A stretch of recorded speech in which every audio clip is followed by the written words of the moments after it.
Hello વિદ્યાર્થી મિત્રો, education tech ચેનલની અંદર હું સચિન સર આપ સર્વનું હાર્દિક સ્વાગત કરું છું.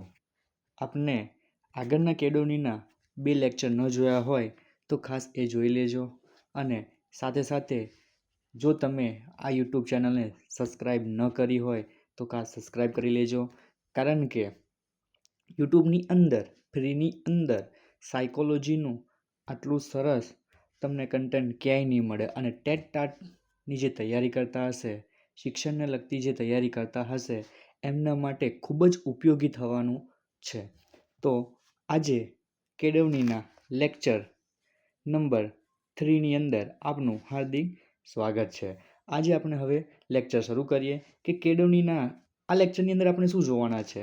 તો કે કેળવણીના સોપાન જોઈશું, કેળવણીના હેતુઓ શું છે એ જોઈશું, અને કેળવણીની લાક્ષણિકતા શું છે એ આપણે જોઈએ. તો હવે પહેલાં પહેલું આપણે કેળવણીના સોપાન જોઈએ કે કેળવણીના કયા કયા સોપાન છે. તો પહેલાં પહેલું આપણે કેળવણીના સોપાનો કયા કયા છે. તો પહેલું સોપાન એટલે કે ગર્ભાવસ્થા.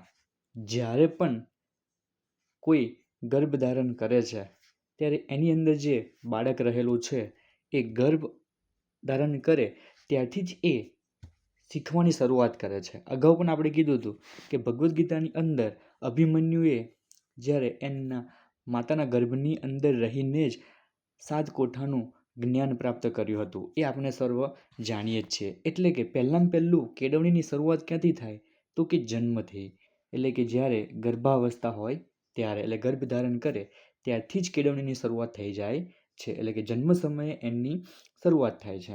બીજું સોપાન તો કે એનું સ્થળ. સ્થળ કહેતા કે દરેક વસ્તુ આવી જાય એની અંદર. શાળા આવી જાય, શાળા દ્વારા એને જે જ્ઞાન પ્રાપ્ત થાય છે તે. શાળાની અંદર જે શિક્ષક છે એ શિક્ષક એને જે નોલેજ આપે છે, જે જ્ઞાન આપે છે, એ જે કેળવણી આપે છે, તે જે માર્ગ દોરે છે તે. પછી અભ્યાસક્રમ પરથી એને જે શીખવા મળે છે શાળાની અંદર, કોઈ તાલીમની અંદર, એનો જે અભ્યાસક્રમ છે, અભ્યાસક્રમમાંથી જે શીખે છે તે. વિષય વસ્તુમાંથી જે વિષય વસ્તુ એનું છે એની અંદરથી જે શીખે છે તે. અધ્યાપન પદ્ધતિ દ્વારા જે શીખે છે તે. શિક્ષણ દ્વારા અને વિદ્યાર્થી દ્વારા પોતાની પાસે રહેલા વિદ્યાર્થીમાંથી પણ એ પોતે શીખતો હોય છે. કેટલીક વખત એને સ્કૂલના શિક્ષક દ્વારા જે જ્ઞાન પ્રાપ્ત થાય છે એમાં જો ખબર ન પડે, પરંતુ બાજુમાં રહેલા વિદ્યાર્થી જો એને સરળતાથી સમજાવે તો પણ એને ખ્યાલ આવી જાય છે. આમ સોપાન નંબર 2 એટલે કે સ્થળ. સ્થળની અંદર આપણે જોઈ ગયા કે શાળા, શિક્ષક, અભ્યાસક્રમ, વિષય વસ્તુ, અધ્યાપન પદ્ધતિ, શિક્ષણ અને વિદ્યાર્થી, આના દ્વારા એને કેળવણી પ્રાપ્ત થતી હોય, એટલે કે સ્ટેપ નંબર 2 છે. ત્રીજું આપણે જોઈએ તો કે સોપાન નંબર 3 એટલે કે પ્રક્રિયા. હવે આપણે જોયું કે પહેલાં જન્મ, પછી સ્થળ, અને હવે કે બંને વચ્ચે પ્રક્રિયા થશે. કોના કોના વચ્ચે પ્રક્રિયા થાય તો કે શિક્ષક વિદ્યાર્થી વચ્ચે પ્રક્રિયા થશે. શિક્ષક વિદ્યાર્થી વચ્ચે શેની પ્રક્રિયા થશે તો કે જ્ઞાનની આપ-લે કરશે, એટલે કે આદાન પ્રદાન કરશે. જ્ઞાન લેશે અને જ્ઞાન આપશે. શિક્ષક વિદ્યાર્થીને જ્ઞાન આપે છે, સાથે સાથે વિદ્યાર્થી એમનામાંથી શીખે છે, અને કોઈ વખત વિદ્યાર્થીમાંથી પણ શિક્ષકને કાંઈક શીખવા મળતું હોય છે. એટલે આની અંદર શિક્ષક વિદ્યાર્થી વચ્ચે જે પ્રક્રિયા થાય છે એ જ્ઞાનની આદાન પ્રદાનની પ્રક્રિયા થાય છે, એટલે કે જ્ઞાનનું આપ-લે થતું હોય છે. સોપાન નંબર 4ની અંદર એટલે કે આ પ્રક્રિયા થઈ ગઈ. હવે થશે શું તો એના દ્વારા પ્રોડક્ટ મળશે, એટલે કે નીપજ. આપણને નીપજ શું મળે છે તો કે ભાવિ અપેક્ષિત સમાજનું નિર્માણ. એટલે કે આપણે ભવિષ્યની અંદર સારા સમાજનું નિર્માણ કરવું હશે તો એ આપણી એક નીપજ છે, અને એ આપણને મળશે. સાથે સાથે આપણને ભાવિ નાગરિક, એટલે કે સારામાં સારો નાગરિક પ્રાપ્ત થશે. જો એને આ સ્ટેપ બાય સ્ટેપ સાચી કેળવણી પ્રાપ્ત થઈ હશે તો એને ભાવિ નાગરિક પ્રાપ્ત થશે ભારતને. અને અંતે તો કે રાષ્ટ્રનું ઘડતર થશે. જો સારો સમાજ મળશે, સારા નાગરિકો મળશે તો આપોઆપ રાષ્ટ્રનું ઘડતર સારું જ થવાનું છે, અને દેશનો વિકાસ પણ સારામાં સારો થવાનો છે. એટલે કે કેળવણીના આ 4 સોપાનો આપણે ખાસ યાદ રાખવાના છે. અને પરીક્ષાની અંદર અતિ અગત્યનું છે કે આ સોપાનો છે એ આપણે ક્રમબદ્ધ યાદ રાખીએ તો ઘણા જ ઉપયોગી થશે. કારણ કે પરીક્ષાની અંદર પ્રશ્ન એવો હોય છે કે કેળવણીના સોપાનો જે છે એ ક્રમબદ્ધ ગોઠવો, એવો પ્રશ્ન પણ આની અંદરથી પૂછાઈ શકે છે. અથવા તો એવું પણ પૂછાઈ શકે કે નીચેનામાંથી કેળવણીના સોપાનો કયા કયા છે. એટલે તમને 3 સોપાનો તમને ખોટા આપ્યા છે અને એક સાચો આપ્યો હશે. અથવા તો એવું પણ બની શકે કે નીચેનામાંથી કયું સોપાન ખોટું છે એમાંથી તમને 3 સાચા આપ્યા છે અને 1 ખોટું આપ્યું છે. તો એ રીતના આ જે 4 સોપાન છે એ તમારા માટે અતિ અગત્યના રહેશે, એટલે ખાસ આ મોઢે કરવા. આગળ આપણે જોઈએ કે એનો આ લેક્ચરનો બીજો ટોપિક એટલે કે કેળવણીના ધ્યેયો. કેળવણીમાંથી આ કેળવણી આપણે કેમ મેળવવાની છે, એનો ધ્યેય શું છે, અથવા તો કે એના હેતુઓ શું છે, આપણે કેળવણી પ્રાપ્ત કેમ કરીએ છીએ. તો કે આના હેતુ આપણે 3 હેતુઓ જોવાના છે. એની અંદર પહેલો હેતુ જે છે એ વ્યક્તિગત હેતુ અથવા તો સ્વવિકાસ. વ્યક્તિગત ધ્યેય અથવા તો એને સ્વવિકાસ કહીએ છીએ. એટલે કે વ્યક્તિગત ધ્યેય એટલે કે પોતાના માટે, પોતે જે પ્રાપ્ત કરવાનું છે, જે જ્ઞાન પ્રાપ્ત કરવાનું છે, પોતાના વિકાસ માટે જે કરવાનું છે એને આપણે સ્વવિકાસ અથવા તો વ્યક્તિગત ધ્યેય કરશું.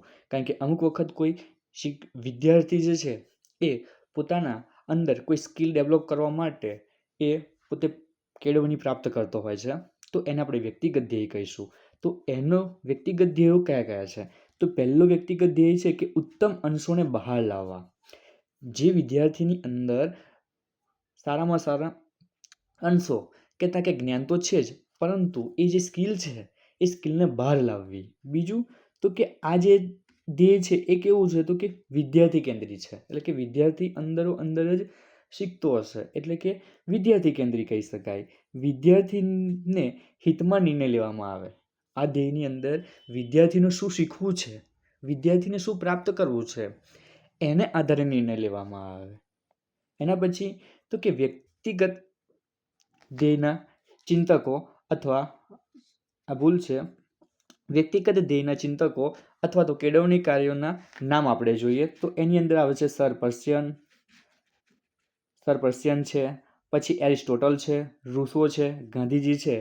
આ બધા આ વ્યક્તિગત ધ્યેયના ચિંતકો આપણે કહી શકાય. આ ચિંતકો પણ ખાસ યાદ રાખવાના, કારણ કે પરીક્ષાની અંદર એવો પણ પ્રશ્ન પૂછે કે નીચેનામાંથી કયા કેળવણીકાર એ વ્યક્તિગત ધ્યેયના ચિંતકો છે અથવા તો વ્યક્તિગત ધ્યેયના કેળવણીકારો છે, તો એમાંથી આપણને ખાસ આવડી જાય. આગળ આપણે જોઈએ કે સ્વનો વિકાસ, એટલે કે આ ધ્યેયની અંદર પોતાના વિકાસની વાત હોય છે. એટલે કે પોતાનો વિકાસ કઈ રીતના થાય એના પર ધ્યાન કેન્દ્રિત કરેલું હોય છે. સાથે સાથે આત્મસાક્ષાત્કાર, પોતાની જાતને જ આપણે જોઈએ કે આત્મસાક્ષાત્કાર કરવાનું, પોતાની આત્માની અંદર નિરખવાનું, આત્માની અંદર જોવાનું કે પોતાનો આત્મા શું કરવા માગે છે, શું બનવા માગે છે. પછી સર્વાંગી વિકાસ, અને પોતાનો સર્વાંગી વિકાસ એટલે કે ભણતરની સાથે ગણતર એ પણ એનું થવું જરૂરી છે. સાથે સાથે એને ફિઝિકલ, મેન્ટલી, આધ્યાત્મિક એનો વિકાસ થાય એને આપણે સર્વાંગી વિકાસ કહીશું. અને આ જો બધો જ વિકાસ થશે તો ચારિત્ર કૌશલ્યનું નિર્માણ થશે, એનું ચારિત્ર સારું થશે. સાથે સાથે એની અંદર જે સ્કિલ છે, કૌશલ્ય છે એ પણ આપોઆપ નિર્માણ પામશે, એટલે કે ડેવલપ થશે. અને સાથે આ બધું જ જો એ પ્રાપ્ત કરશે તો અંતે એને આજીવિકા તો સારામાં સારી મળવાની. કહેતા કે એને જોબ જે પ્રાપ્ત કરવાની છે એ જોબ જેની અંદર એને પ્રાપ્ત કરવી હશે એ પ્રાપ્ત કરી શકશે. એટલે આ થયા એના વ્યક્તિગત ધ્યેયો.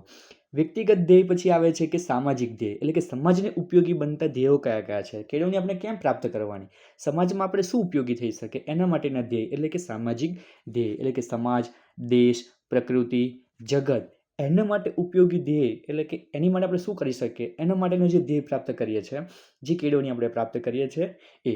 હવે આ જે કેળવણી છે સામાજિક ધ્યેય એ 1968ની અંદર અમેરિકાની અંદર રાષ્ટ્રીય શિક્ષણ પણ છે, અને એને 4 રાષ્ટ્રીય ધ્યેય સૂચવ્યા છે કે સમાજનું ઘડતર થાય, સારો સમાજનું નિર્માણ થાય એની માટે અમેરિકાની અંદર રાષ્ટ્રીય શિક્ષણે 1968ની અંદર એમને 4 ધ્યેયો સૂચવ્યા છે. એ 4 ધ્યેય આપણે અહીંયા જોઈશું કે કયા કયા ધ્યેય છે. અને આની અંદર વ્યક્તિ કરતાં સમાજમાં વધારે મહત્ત્વ આપવામાં આવે છે, એટલે વ્યક્તિને ઓછું મહત્ત્વ આપવામાં આવે છે, પરંતુ સમાજનું ઘડતર થાય એને વધારે મહત્ત્વ આપવામાં આવે છે. તો આ 4 ધ્યેય કયા છે જે સામાજિક ધ્યેય છે અથવા તો રાષ્ટ્રીય ધ્યેય છે? એમાં પહેલું છે કે આત્મસાક્ષાત્કાર, એટલે કે સમાજમાં રહેતો દરેક નાગરિક જો પોતાની જાતને સુધારવાનો પ્રયત્ન કરે, પોતે આત્મસાક્ષાત્કાર કરે, પોતે જ પોતાની અંદર નિરખી અને પોતે જે સચ્ચાઈ છે એ બહાર લાવે તો એને આત્મસાક્ષાત્કાર કહેવાય. પોતે સુધારવાનો પ્રયત્ન કરે તો એને આત્મસાક્ષાત્કાર કહેવાય. અને જો દરેક નાગરિક આવું વિચારે અને પોતે જો સારા બની જાય તો આપોઆપ આપણે જોઈએ કે સમાજ સારો બનવાનો જ છે. સમાજ સારો બનશે તો દેશ આપોઆપ સારો બની જ જશે, એટલે કે રાષ્ટ્રનું નિર્માણ થઈ જશે. પછી મધુર માનવીય સંબંધો, એટલે કે સમાજની અંદર જો મધુર માનવીય સંબંધો નહીં હોય તો સમાજ વેર વિખેર થઈ જશે. કારણ કે એકબીજા સાથે જો બોલાચાલી સારી રીતના એના માનવીય સંબંધો નહીં સચવાય તો દેશની અંદર આપણે જોઈએ છીએ કે કેટલાય સમાજની અંદર ઝઘડા થતા હોય છે. અને જો એવું હશે તો દેશનું નિર્માણ શક્ય નથી. એટલે કે મધુર માનવીય સંબંધો એકબીજા સાથે સમાજમાં રહીએ છે તો એમની સાથેના એકબીજા સાથેના સંબંધો સારામાં સારા જ હોવા જોઈએ. તો એનું નિર્માણનું આ ધ્યેય છે. ત્રીજું ધ્યેય છે કે ઉત્પાદન કાર્યમાં કૌશલ્ય. કારણ કે સમાજમાં રહીએ છીએ એટલે જરૂરિયાત તો હોવાની જ. એટલે જરૂરિયાત મુજબ આપણે એનું ઉત્પાદન કરી શકીએ એવા કૌશલ્યો આપણે વિકસાવવાના. ધારો કે આપણે જોઈએ છે કે ભાઈ આપણે સમાજની અંદર રહેતા લોકો કપડાં પહેરતા હોય છે, એટલે એ કપડાં માટેનું જે કૌશલ્ય છે એ કૌશલ્ય પણ પ્રાપ્ત કરેલું હોવું જોઈએ. કે ભાઈ કપડાં સીવતા આવડતું હોય, વાસણ બનાવતા આવડતું હોય માટીના, એવા ઘણા બધા કૌશલ્યો છે કે જે ઉત્પાદન કાર્યમાં કૌશલ્ય એ જે આપણને કામ લાગે છે. અને એ જ નિર્માણ થશે તો સામાજિક ધ્યેય આપણું સિદ્ધ થયું કહેવાય. અને અંતે આપણે જોઈએ ચોથો ટોપિક, તો કે સુસંવાદી સંપન્ન એવું વ્યક્તિત્વ.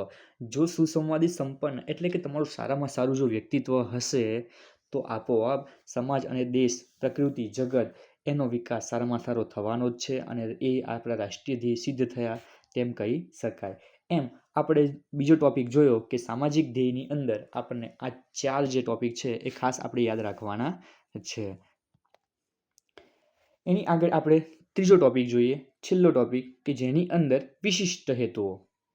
વિશિષ્ટ હેતુઓ કયા છે આની અંદર? તો કે વિશિષ્ટ હેતુઓ કે જ્ઞાનનું ઉત્પાદન કરવું. વિશિષ્ટ હેતુની અંદર આપણે કે ભાઈ નવું જ્ઞાન પ્રાપ્ત કરવું અથવા તો નવું જ્ઞાન ઉત્પન્ન કરવું જેથી કરીને ભાવિ પેઢીને પણ ઉપયોગમાં આવે.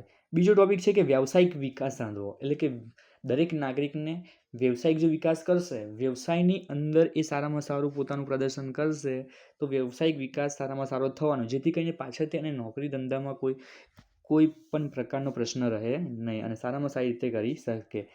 ત્રીજું જોઈએ કે સુસંવાદિત વિકાસ સાધવો. એટલે કે ચારે તરફથી એ વ્યક્તિનું વ્યક્તિ ઘડતર થાય એ રીતના વિકાસ કરવો. પછી સંસ્કૃતિનો વિકાસ કરવો. જો આપણે આપણી સંસ્કૃતિ જાળવી રાખશું તો આપણે આપણી ભાવિ પેઢીને આપણી સંસ્કૃતિ આપી શકશું. એટલે સંસ્કૃતિનો વિકાસ પણ કરવો ખૂબ જ અગત્યનો છે. પછીનો ટોપિક છે કે પૂર્વ જીવનનું ધ્યેય. એટલે કે પછીના જીવનનું અથવા તો પહેલાંના જીવનનું ધ્યેય પણ આપણે નિશ્ચિત કરવાનું હોય છે. પછી ફુરસદના સમયનું ધ્યેય. એટલે કે ફુરસદના સમયે તમે કોઈ એવું કામ કરો કે જેથી કરીને તમને ઉપયોગમાં આવે, પાછળથી પણ તમને ઉપયોગમાં આવે એવું કામ કરવું. ફુરસદના સમયે આપણે કોઈ બીજું કામ કર્યા સિવાય પણ જો આવું કામ કરશું તો એની અંદર આપણને ઘણું ઉપયોગી રહેશે. હવે આની અંદર આપણે જોઈએ કે પ્રશ્ન કઈ રીતના પૂછાઈ શકે. અહીંયા એક ઇમ્પોર્ટન્ટ પ્રશ્ન છે એ આપણે ડિસ્કશન કરી લઈશું. આપણે 3 ધ્યેય જોયા, એ ખાસ યાદ રાખવાના છે. એક આપણે જોયું વ્યક્તિગત ધ્યેય એટલે કે સ્વ વિકાસ. બીજું આપણે એની અંદર જોયું કે સામાજિક ધ્યેય. અને ત્રીજું આપણે જોયું કે એના વિશિષ્ટ ધ્યેય. આ ધ્યેયો ખાસ આપણે તૈયાર કરવાના રહેશે. એની અંદરથી આપણે પ્રશ્ન શું પૂછાઈ શકે? અહીંયા એક પ્રશ્ન છે કે કેળવણીના ધ્યેય પર અસર કરતા પરિબળો કેટલા છે? એક પ્રશ્ન એવો બની શકે કે કેળવણીના ધ્યેયને અસર કરતા પરિબળો કેટલા છે? તો એનો જવાબ આવશે 3. અને સાથે સાથે એવું પણ પૂછાઈ શકે કે કયા કયા ધ્યેય છે? તો એમાં 3 ધ્યેય આવે છે. એક તો સામાજિક, બીજું આર્થિક અને સાંસ્કૃતિક. એટલે કે આ કેળવણીના જે ધ્યેય આપણે 3 જોયા એને પર અસર કોણ કરે છે? તો એક તો સામાજિક પરિબળ અસર કરે છે, બીજું કે આર્થિક પરિબળ અસર કરે છે અને ત્રીજું તો કે સાંસ્કૃતિક પરિબળ એને અસર કરતું હોય છે. તો પરીક્ષાની અંદર આપણને પ્રશ્ન આવો ડાયરેક્ટ ના પૂછાય કે ભાઈ 3 પરિબળો કયા કયા છે. તો એની અંદર પરીક્ષામાં કેવી રીતના પૂછાઈ શકે કે નીચેનામાંથી કેળવણીના ધ્યેયને અસર કરતા પરિબળો કયા નથી? એટલે 3 સાચા આપ્યા છે અને એક હોય ખોટો, એટલે આપણે ખોટા પર ટીક કરવાનું થાય. અથવા બીજી રીતના કઈ રીતના પૂછાઈ શકે કે 3 ખોટા આપ્યા હોય, 3 ઓપ્શન ખોટા હોય અને આમાંથી જ એક સાચો ઓપ્શન તમને આપેલો હોય તો એ સાચા ઓપ્શન પર આપણે ટીક કરવાનું રહેશે. તો આ રીતના આપણે કેળવણીને અસર કરતા પરિબળો પણ જોઈ લીધા અને સાથે સાથે કેળવણીના જે ધ્યેય છે એ પણ આપણે અહીંયા ડિસ્કશન કર્યા. હવે આપણે આ વિડીયોનો ત્રીજો ટોપિક એટલે કે કેળવણીની લાક્ષણિકતાઓ. આ કેળવણીની લાક્ષણિકતાઓ શું છે? કોને કેળવણી આપણે કહીશું એ આપણે જોઈએ કે કઈ પ્રક્રિયા થાય ત્યારે આપણે એને કેળવણી કહીએ, એ એની લાક્ષણિકતાઓ છે. તો આપણે એનું ડિસ્કશન હવે કરીએ. તો પહેલું કે ભાઈ નવઘડતરની પ્રક્રિયા. કે જ્યારે આપણે જોઈએ આપણી આજુબાજુ કે કંઈક નવું ઘડતરની પ્રક્રિયા થાય છે, એનો મતલબ કે એ કેળવણી છે. પછી જીવનમાં ચાલતી પ્રક્રિયા. તમે જીવન જીવો છો તો દરરોજ તમારી અંદર કંઈક ને કંઈક નવું નવું થતું હોય છે. અને જીવનની અંદર આપણે જોઈએ કે જે પ્રક્રિયાઓ થતી હોય છે એને આપણે કહીએ છીએ તો કે જીવનમાં ચાલતી બધી પ્રક્રિયા. પછી આધ્યાત્મિક પ્રક્રિયા. તમે જ્યારે જીવન જીવો છો ત્યારે તમારા જીવનની અંદર આધ્યાત્મિક ભાગ કેટલો છે એ આધ્યાત્મિક પ્રક્રિયા. ચોથું ટોપિક તો કે અનુકૂલનની સમાયોજનની પ્રક્રિયા. એટલે કે તમે અનુકૂળ રહી અને આયોજન કરી અને કઈ રીતના રહો છો એની પ્રક્રિયા. પછી વ્યક્તિમાં અપેક્ષિત પરિવર્તન થવાની પ્રક્રિયા. એટલે કે તમે વ્યક્તિની અંદર પોતાનું અપેક્ષિત વર્તન એટલે કે તમારે જે એની અંદર પરિવર્તન લાવવું છે એ પરિવર્તન લાવવાની પ્રક્રિયા. તમારા ધારા મુજબ વ્યક્તિની અંદર પરિવર્તન લાવી શકાય. પછી નિત્ય નવું સર્જન એટલે કે દરરોજ નવું સર્જન થતું હોય અથવા તો નવું સર્જવાની પ્રક્રિયા, એ પણ એક કેળવણીની લાક્ષણિકતા જ ગણી શકાય. ખાસ વિદ્યાર્થી મિત્રો, આ બધી લાક્ષણિકતાઓ આપણે તૈયાર કરવાની રહેશે જેથી કરીને એક્ઝામ ઇમ્પોર્ટન્ટ છે. પરીક્ષાની અંદર ખાસ આ ઉપયોગમાં આવી શકે તેવી છે. પછી છે કે માનવ જીવનના વિકાસની પ્રક્રિયા. માનવ જીવન એટલે કે માનવનું જીવન જો એનો વિકાસ થતો હોય તો આપણે કહી શકાય કે આ કેળવણી છે. પછી કે માનવ શક્તિના વિકાસની પ્રક્રિયા. એટલે કે માનવ શક્તિનો પણ વિકાસ થશે. જો કેળવણી પ્રાપ્ત થશે તો આપોઆપ માનવ શક્તિનો વિકાસ થવાનો જ છે. પછી માનસિક વિકાસની પ્રક્રિયા. એટલે કે બધા જ જે નાગરિક છે એ મેન્ટલી પણ એનો વિકાસ થશે, બુદ્ધિશક્તિનો પણ વિકાસ થશે. પછી આત્મીય ઉન્નતિની પ્રક્રિયા. એટલે કે એનો આત્મા પણ પરિશુદ્ધ થશે અને એ જે સાચી કેળવણી પ્રાપ્ત કરશે. તો પછી શોધખોળની પ્રક્રિયા. અને કેળવણી દ્વારા જ એ નવું નવું શોધે છે. કારણ કે વૈજ્ઞાનિકો આપણે જોઈએ કે એ પોતે પણ પહેલાં શિક્ષક દ્વારા, શાળા દ્વારા, યુનિવર્સિટી દ્વારા એ પોતે અભ્યાસક્રમ કરતા હોય છે અને એમાંથી કંઈક એ નવું શોધખોળ કરે છે. એટલે શોધખોળની પ્રક્રિયાની અંદર પણ કેળવણી તો હોય જ છે. પછી સંસ્કારની પ્રક્રિયા. આપણે જ્યારે શાળામાંથી પહેલાં ગુરુકુળ હતા, પછી શાળાઓ આવી, તો એ દરમિયાન આપણે શિક્ષકો પાસે, ગુરુ પાસે આપણે પોતે સંસ્કાર પણ પ્રાપ્ત કરતા હોય છે. શિક્ષણની સાથે સાથે સંસ્કાર પણ આપણને એમાંથી મળતા હોય છે. આગળ આપણે જોઈએ કે આ ત્રિધ્રુવી પ્રક્રિયા છે. ત્રિધ્રુવી એટલે કે કોણ કોણ? તો કે એની અંદર આવશે ત્રિધ્રુવ કયા કયા? તો એક તો આવે વિદ્યાર્થી, એની અંદર ભાગ ભજવતો હોય તો કે વિદ્યાર્થી. બીજું આવે તો કે શાળાનો શિક્ષક, વિદ્યાર્થી. પછી બીજો આવશે શાળાનો શિક્ષક અને ત્રીજું આવે તો કે એ શાળાનું વાતાવરણ એટલે કે શાળા પોતે. એટલે આ ત્રિધ્રુવી પ્રક્રિયા છે. કેળવણી એ ત્રિધ્રુવી પ્રક્રિયા છે અને વિદ્યાર્થી, શિક્ષક અને શાળા, આ ત્રણ એની અંદર ભાગ ભજવતા હોય છે. તો વિદ્યાર્થી મિત્રો, આ રીતના આપણે યુટ્યુબ ચેનલની અંદર આપણે કેળવણીની સિરીઝ શરૂ છે તો એની અંદર ખાસ જરૂરિયાતમંદ વિદ્યાર્થીઓ જે છે કે જે ટેટ ટાટની તૈયારી કરી રહ્યા છે, શિક્ષણને લગતી કોઈ એક્ઝામની તૈયારી કરી રહ્યા છે, એમના માટે ખૂબ જ મહત્ત્વનું રહેશે. અને એકદમ આ ફ્રીની અંદર આપણે આ ચેનલની અંદર દરેક ટૉપિક આપણે આવરી લેવાના છે. તો ખાસ દરેક વિદ્યાર્થીઓ જોડાઈ જાય અને જેમને ચેનલને સબસ્ક્રાઈબ કે લાઇક ન કર્યું હોય તો ખાસ એ લાઇક અને સબસ્ક્રાઈબ કરી દે અને આપણી જે ટેલિગ્રામ ચેનલ છે એની અંદર આપણે ખાસ જોડાઈ જાય જેથી કરીને આપણે કોઈ પણ અપડેટ હશે તો આ ટેલિગ્રામ ચેનલની અંદર આપણે આપશું અને સાથે સાથે આપણને જે આની પીડીએફ જે છે એ પીડીએફ પણ આપણે ટેલિગ્રામ ચેનલની અંદર આપણે આપવાનો પૂરતો પ્રયાસ કરશું. સાથે સાથે આની અંદર આપણે 100% સિલેબસ આવરી લેવાનો સંપૂર્ણ આપણો પ્રયાસ રહેશે. તો ખાસ દરેક વિદ્યાર્થીઓ લાઇક, સબસ્ક્રાઈબ અને બેલ આઇકન પર આપણે ક્લિક કરી અને આપણે પૂરેપૂરો સપોર્ટ આપશો. Thank you. જય હિન્દ, જય ભારત.